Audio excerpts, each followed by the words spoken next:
afternoon and welcome to the Midday News. Here's what we have in the bulletin.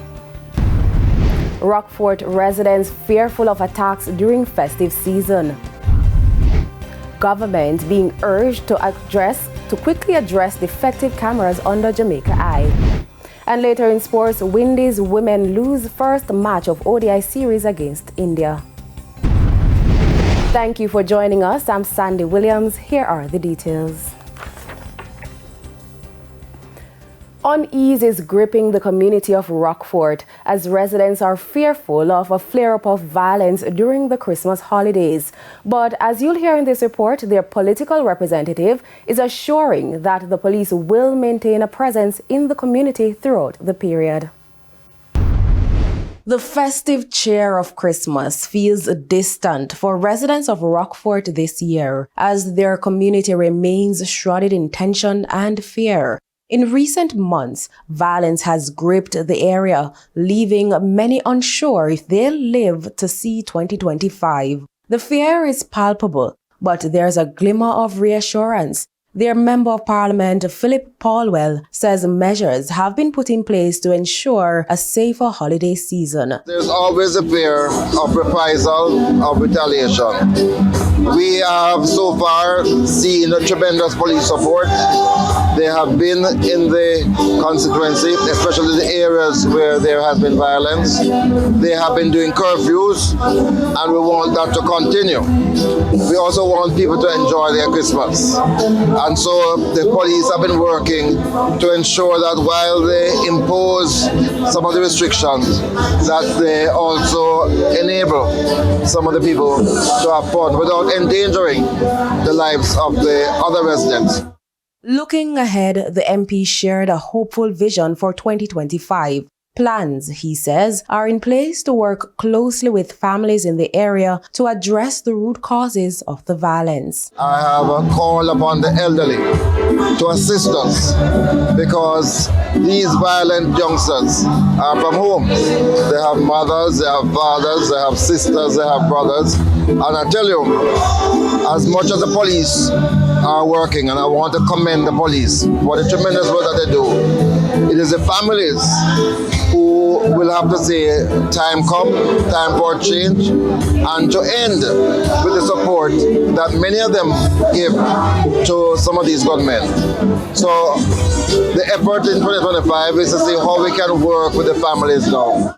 By fostering collaboration between the community and law enforcement, Mr. Paulwell believes they can curtail crime, restore peace, and rebuild trust in Rockfort. For now, residents are praying for a calm holiday as they yearn for the day when their community can celebrate without fear.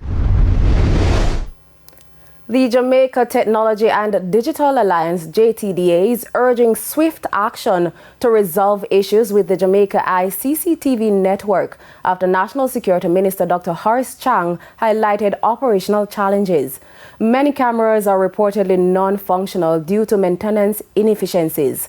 JTDA President Armando Cox outlined key barriers, including low bid procurement policies, delayed payment to service providers, and rigid payment practices tied to the Jamaican dollars.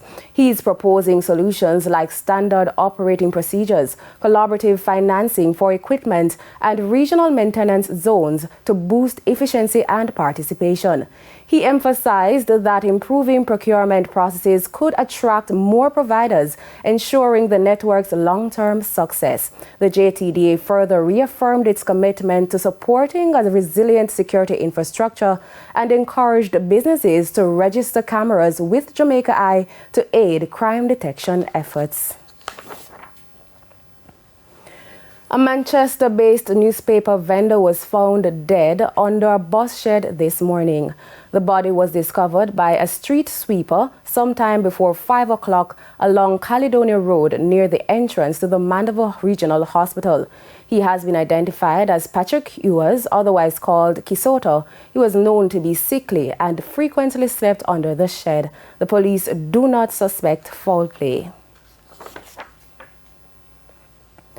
The Westmoreland police are continuing their investigation into the death of a medical doctor at his home in Savlamar on Sunday afternoon.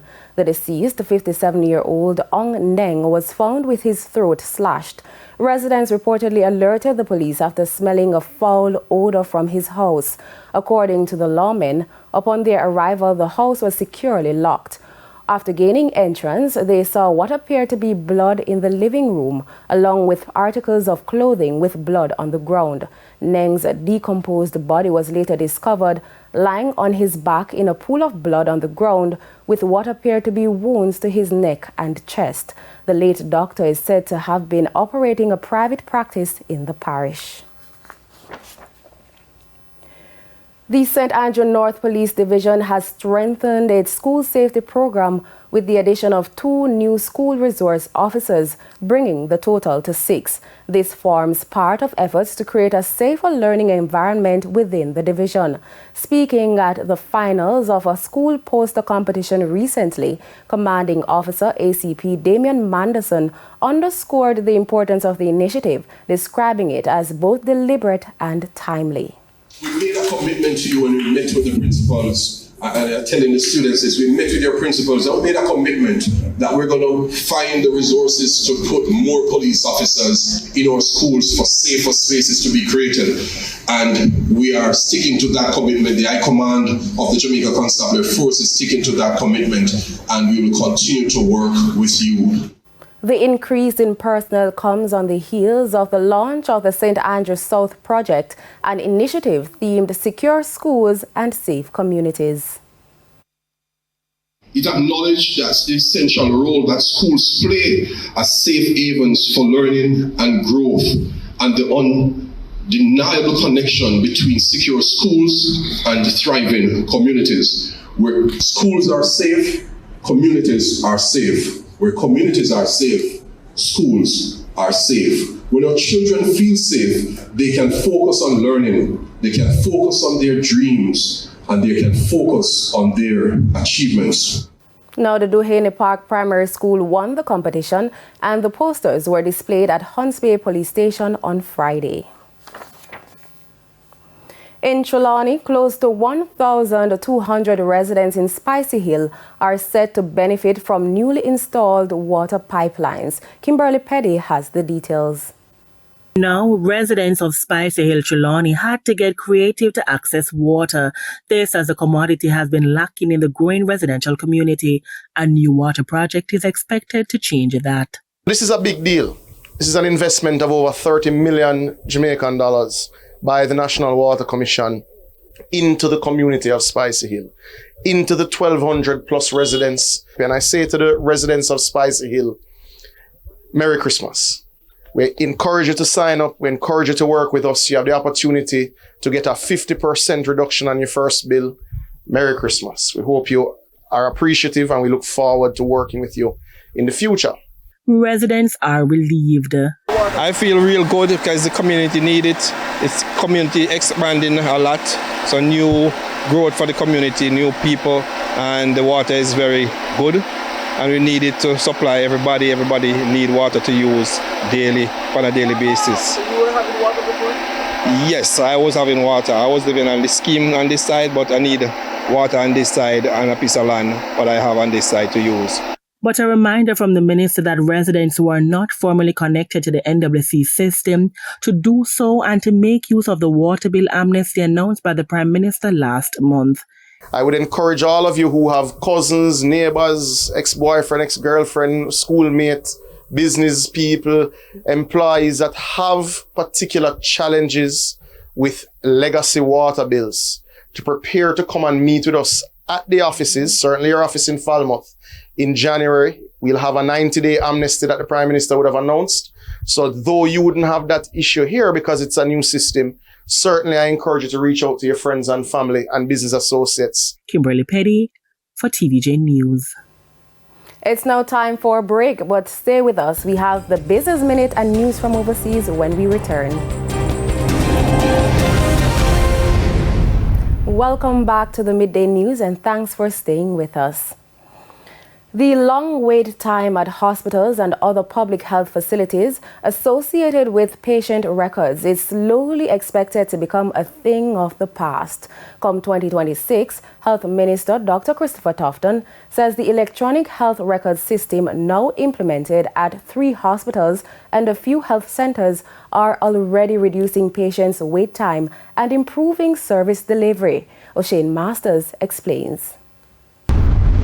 If you visited the Maypen, St. Anne's Bay or Spanish Town hospitals recently, you've probably noticed the healthcare workers using smart devices to record information instead of the physical forms. According to the Health Ministry, it's all a part of the process to reduce the long wait times experienced by Jamaicans at public health facilities. St. Anne's Bay Hospital is now being uploaded with this system. Maypen is already online, and now Spanish Town. And the health centers around it. There are a series of health centers around. So what we're doing is trying to make sure that we do it in phases because we have to iron out any kinks. Once we get it right in those centers, then we have another phase and we go eventually right across the country. Patients' records are now being digitized and stored in an electronic health record system. Project lead Dr. Hilary Hines explains how time-consuming it can be to locate a patient's file and the ripple effect it can have on treatment. If a patient's record was needed, they would have to go and source the record from the thousands of records that are there, which could take anywhere from 10 minutes to hours depending on where the record is. Now, you can access the record with simply a click of a button. You just search for the patient's name and their date of birth, and you can find the record on the system. Dr. Hines revealed that an electronic patient record is also created for babies and infants. Additionally, if a patient was treated at a public health facility that has the system, their records can be shared with the facility where the patient is being treated now. Already, accident and emergency consultant at the Spanish Town Hospital, Dr. Sarah Hilton, says the wait time has been reduced by about 50% so far. So if the patient is seen at the health center, I can access that patient's records so we can offer good continuity of care. Also, it allows a doctor of multiple specialties to be able to look at the patient at the same time. So my surgeons can look at it at the same time as my medicine patients, personnel, as well as my A&E personnel. The public health facilities are technically not paperless. It was hard not to miss the piles of dockets at the Spanish Town Hospital and St. Jaga Health Center during a recent tour. They do, however, have less paper. The papers are an important backup for the hospitals. Minister Tufton revealed that the record system costs $13.5 million. Contractor Phoenix Partnership from the United Kingdom was selected to carry out the project. I would say that you will realize the absolutely full benefits of the holistic approach to the health system strengthening over the next 18 months to 2 years. But you are already seeing benefits now. O'Shane Masters, TVJ News. It's now time for the Business Minute. Statin says for the period January to August this year, Jamaica imported $1.35 billion in oil and $1.36 billion in raw materials and intermediate goods. Food and consumer goods imports were valued at $1.29 billion, while capital goods imports amounted to $558.38 million for the 8-month period under review. Meanwhile, export earnings for January to August this year took into account $576.95 million in manufactured items, as well as $422.28 million from bauxite and alumina. Additionally, Jamaica earned $52 million from the export of agricultural items and $11 million from other domestic crops. Total exports for the period tumbled by 13.8% to $1.2 million. Further afield, Honda and Nissan could officially merge by 2026, a historic pivot for Japan's auto industry that underlines the threat Chinese EV makers now pose to the world's long-dominant legacy car makers. This would create the world's third largest auto group by vehicle sales after Toyota and Volkswagen. It would also give the two companies scale and a chance to share resources in the face of intense competition from Tesla and Chinese rivals such as BYD. Smaller Mitsubishi Motors, in which Nissan is top shareholder, is also considering joining and would make a decision by the end of January. For the Business Minute, I'm Shane Masters. And now time for the top regional and international stories. In the region, police in Suriname have remained mum on media reports that they searched the home of former Surinamese President Desi Bouterse, who earlier this year had been sentenced to 20 years in jail on murder charges. Media reports said that the police raided the homes of Bouterse and Iwan Dixtiel, who is also on the run, after they were both charged with the December 8, 1982 murders of 15 men, including journalists, military officers, union leaders, lawyers, businessmen, and university lecturers. The prosecution had alleged that the men were arrested on the nights of December 7 and 8 and transferred to Fort Zeelandia, the then headquarters of the Surinamese National Army. They were then tortured and executed. Authorities in Guatemala have resisted efforts by members of a Jewish sect, the Lev Tahor, to recapture 160 children rescued from its premises. The children were taken into care on Friday when police raided a farm used by the Lev Tahor movement, which is under investigation in several countries for serious sexual offenses. Interior Minister Francisco Jimenez said they were allegedly being abused by a member of the sect. And the U.S. Senate has passed a bill to avert a government shutdown at least for 3 months. The passage of the package came after President-elect Donald Trump torpedoed a bipartisan agreement struck earlier in the week. The legislation funds the government through to March 14. And those are the top regional and international stories. I'm Shane Masters. We head to a quick break, but when we come back, we'll have your midday sports report.